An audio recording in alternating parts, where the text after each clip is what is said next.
John and Yoko, just one of 21 original festive hits on the Christmas I hate album. Christmas because I'm being forced to smile. A season that demands joy like a debt, and I can't carry it anymore. Christmas, a time where families and loved ones gather together to celebrate this one time of the year. But don't we all have that one ungrateful person who never appreciates anything that they get? This is Taylor. And he decided to open his gifts early this Christmas while his friend is filming him, just to capture the moment. And while his families go to a nearby shop to finish buying some gifts, after 2 hours, Beth, Kay, and Lene pull into the driveway. Upon entering the house, Edward starts pointing the gun at them and starts making demands. Lene responds by starting to pray to God and trying to reason with Edward. But Edward responds with, "Your prayers won't work because I worship the devil." Moments later, the two end the lives of the mother and the grandmother for no apparent reason, leaving only 20-year-old Lene begging the two men desperately to leave, knowing in the back of her mind that her father and sister will arrive soon. As she expected, a short later, a vehicle can be heard outside. Rolf and Trisha enter the house. As soon as they enter, they are held at gunpoint. One of the guys points the gun at Rolf, striking him once in the face. Rolf falls to the ground, and to make sure he was dead, he receives another shot to the back of his head, leaving only the two daughters alive. After that, the two men cover the cabin with gasoline and set the whole thing on fire, leaving it burning to the ground. To escape all that madness, they hijack the family car, taking the two remaining daughters and driving away to the main road. On their way, they encounter another member of the family, Randy, their uncle, who waves at the car. When the two men ask the girls if they know this man, they answer no. The car keeps driving, but Randy keeps following, waving once again, urging the two men to stop.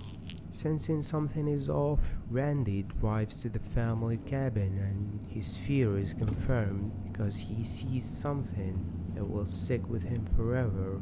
Rolf, the father, after being shot twice in the head and being burned alive, somehow he survived. Randy finds him on the road driving his snowmobile, barely naked, burned, shot twice in the head.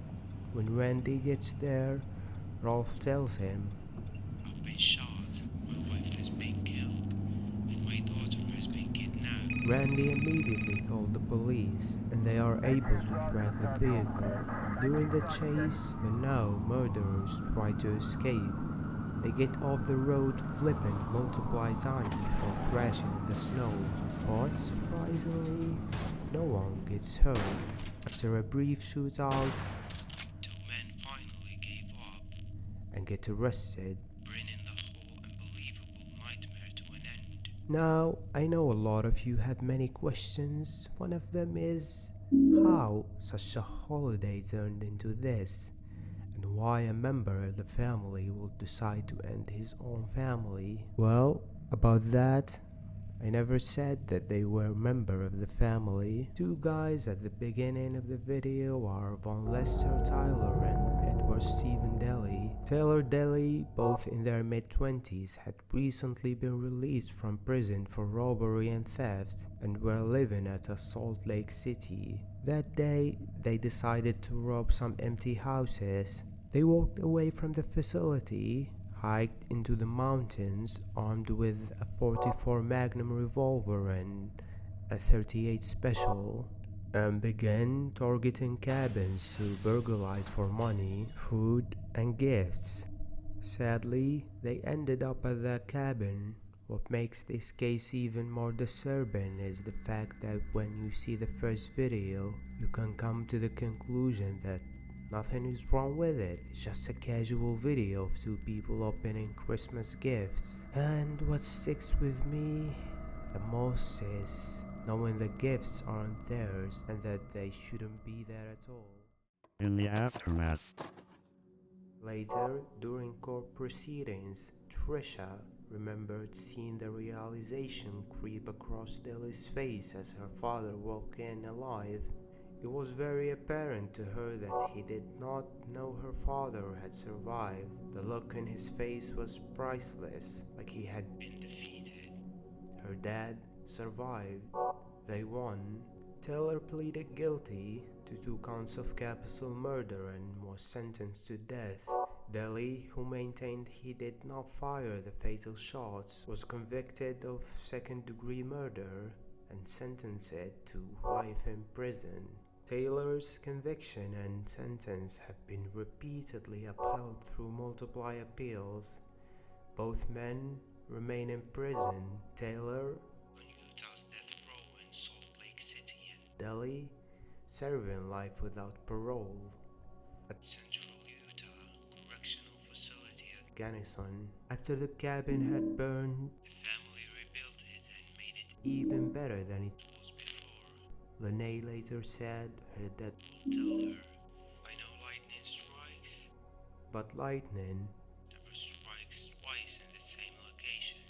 She said that whenever fear came back, she would hear her dad's voice saying, "Lene, you are going to be safe."